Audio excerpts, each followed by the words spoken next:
There is still this perception that going to seek out mental health is a sign of weakness. You should be tough enough to handle this, or you should be able to work through this. And nothing could be further from the truth.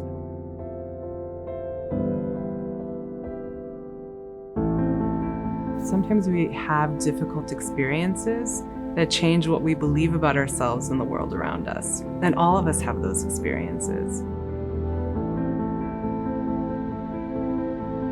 When I started adding in EMDR, I was amazed at the speed at which they could process through these tragic losses and get to a place of starting to find some peace around what had really been unimaginable pain for them.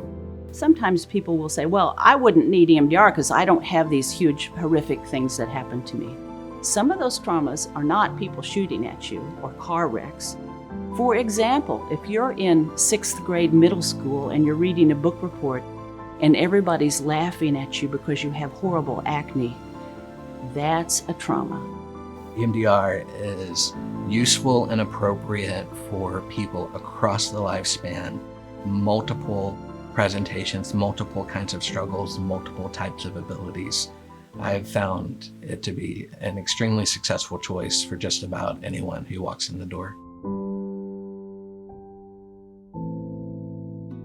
So the whole point behind trauma treatment is to help an individual move past or process that trauma to where the brain is not reacting as if it's still in danger. Let's take a brief look at what happens when we experience trauma. Our brains have a natural way to recover from traumatic memories and events.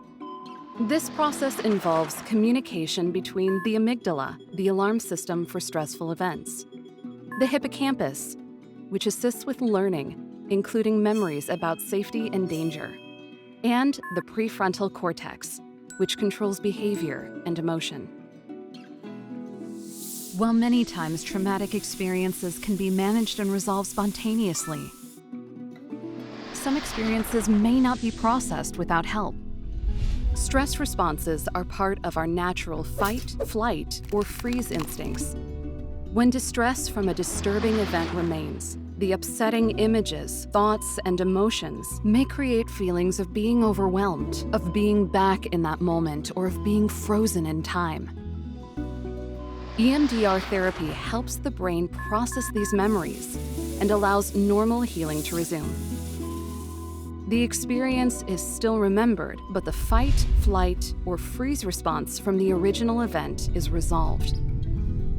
For example, if someone were hiking and you encounter a bear, our nervous system is automatically going to respond. And what can happen is if we safely get out of that situation, but we still have that experience stored in that part of our brain, the next time we go on a hike and we hear maybe a rustling in the tree, then our nervous system is going to continue to respond in some way. One of the tricks that can happen is our mind convinces us that we're still reliving those memories. We're not just remembering them.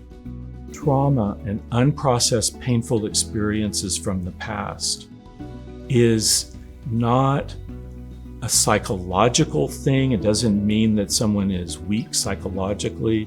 It's not a character issue. It's a brain thing. That events occurred that increased levels of stress, that interfered with the brain's ability to process the inflow of information, and that information got stuck in the nervous system, did not have the opportunity to get processed. We're explaining trauma as an understandable biological event that has happened, a change in the neurological linkage of your brain. And how can you be ashamed of that? If you break your arm, how are you ashamed that that arm is broken? No, I got a broken arm, I need to fix it. What actually is being fixed is neurological. The outcome of that is a cognitive shift.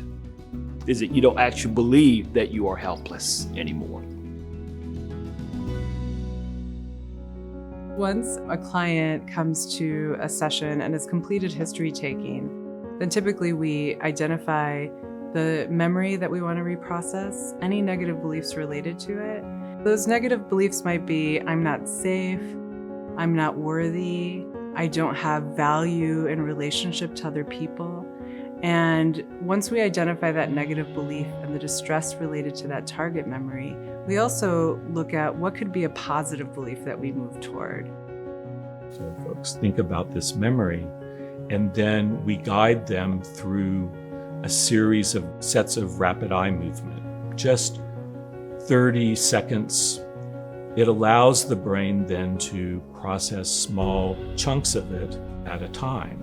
That dual attention, bilateral work keeps the body here in the room, keeps the person grounded in their body, creates this rhythm that speaks safety and is ideal for making meaning by keeping someone focused on the present while accessing things that have happened in the past. It's kinder.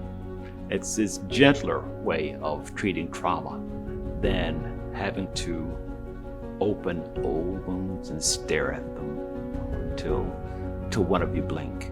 When we stop a set, they're going, wow, I feel so much lighter. I feel like a weight has been lifted. I feel peaceful, like something's much better.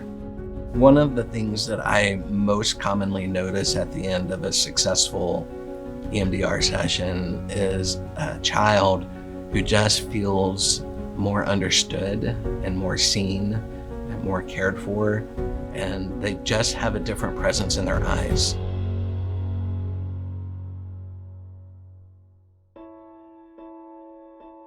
EMDR is one of the most researched therapies out there. And the research shows that not only is it highly effective, but it's also the most efficient trauma treatment. When I went through the training and I saw the first demonstration, I recognized how absolutely effective those techniques would be with processing trauma quickly, without a lot of language being needed to describe it, and how beneficial that was to a lot of our crime victims who weren't able to actually articulate all the events that had happened.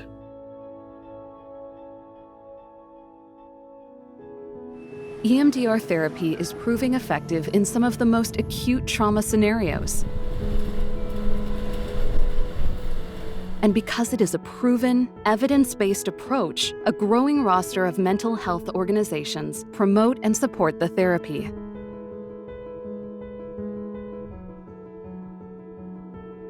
There's so much trauma worldwide.